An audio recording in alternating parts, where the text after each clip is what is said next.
Hello! இன்னைக்கு நாம சுதாமூர்த்தியோட "வயஸ் and அதர்வைஸ்ல" chapter 3 பார்க்க போறோம். இந்த சாப்டரோட பேரு "in Sahyadri hills a lesson in humility". Author என்ன சொல்றாங்கன்னா, எனக்கு டிராவலிங் ரொம்ப பிடிக்கும். அது ஒரு சின்ன கிராமமா இருக்கலாம், ஒரு பாலைவனமா இருக்கலாம், ஆள் இல்லாத மலை உச்சியா இருக்கலாம், அடர்ந்த காடா இருக்கலாம், இல்ல ஈஜிப்டோ இல்ல சைனாலயோ இருக்கிற ஒரு மானுமெண்டா கூட இருக்கலாம். எனக்கு வித்தியாசமான இடங்களுக்கு போக ரொம்ப பிடிக்கும். அந்த மாதிரி ஒரு சந்தர்ப்பத்துல சயாத்ரி ஹில்ஸ் அப்படிங்கிற ஒரு காட்டுக்கு நான் போனேன். அது கர்நாடகால இருக்கு. நான் போன அன்னைக்கு மழை தூர போட்டுட்டு இருந்தது. மழையில ஒரு காட்டை அணுகிறதுங்கிறது ரொம்ப ரிஸ்கியான விஷயம்.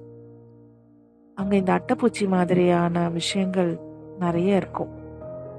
இருந்தாலும் அங்க இருக்கிற வித்தியாசமான மரங்கள், செடிகள், பூ, இதோட வாசம் மழை பெய்யும் போதுதான் வெளியில வரும்.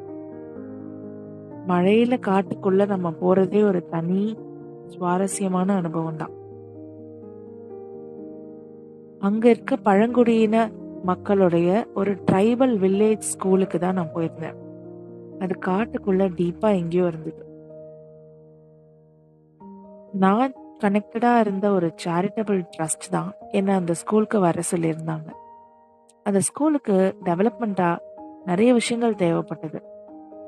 அங்க இருக்க பழங்குடியின மக்கள், அவங்களோட பேர் எல்லாமே தண்டாஸ்னு வரும். அவங்களோட தலைவரை அவங்க தண்டப்பான்னு தான் கூப்பிடுவாங்க. தண்டப்பா அப்படிங்கிறவரு ட்ரைபல்ஸ்லயே ரொம்ப வயசானவரா இருப்பாரு. அண்ட் அவர் தான் அந்த ஊர்ல நடக்க போற எல்லா ரிச்சுவல்ஸும், அவங்க கம்யூனிட்டியை சேர்ந்த எல்லா ரிச்சுவல்ஸையும் பார்த்துக்குவார்.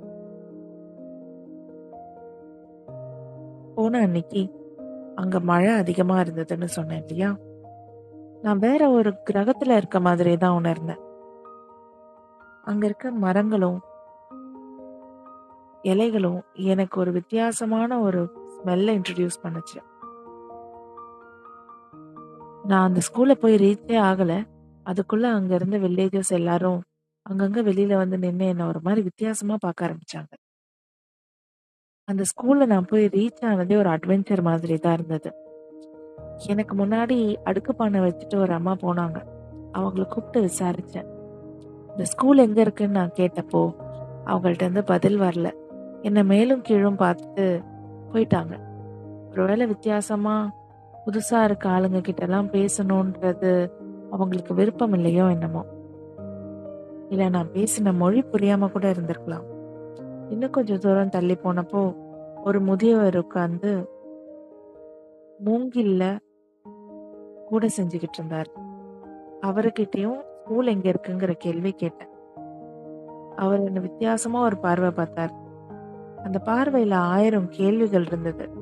ஆனா அவர் எதையுமே என்கிட்ட நேரடியா கேட்கல. ஸ்கூலுக்கு எப்படி போகணுங்கிற வழியை மட்டும் தன் கையசைவிலேயே சொன்னார். அங்க இருந்த ட்ரைபல்ஸ் அவங்களே கட்டின ஸ்கூலா தான் இது இருக்கணும்னு நான் நினைக்கிறேன். அது ஒரு சின்ன பில்டிங், கூரை பின்னப்பட்டிருந்தது. உள்ள நான் போய் பார்த்தப்போ ஒரே ஒரு விண்டோ. அந்த விண்டோக்கு மூடி எல்லாம் கிடையாது. அந்த விண்டோ வழியா தான் காத்து வரணும்.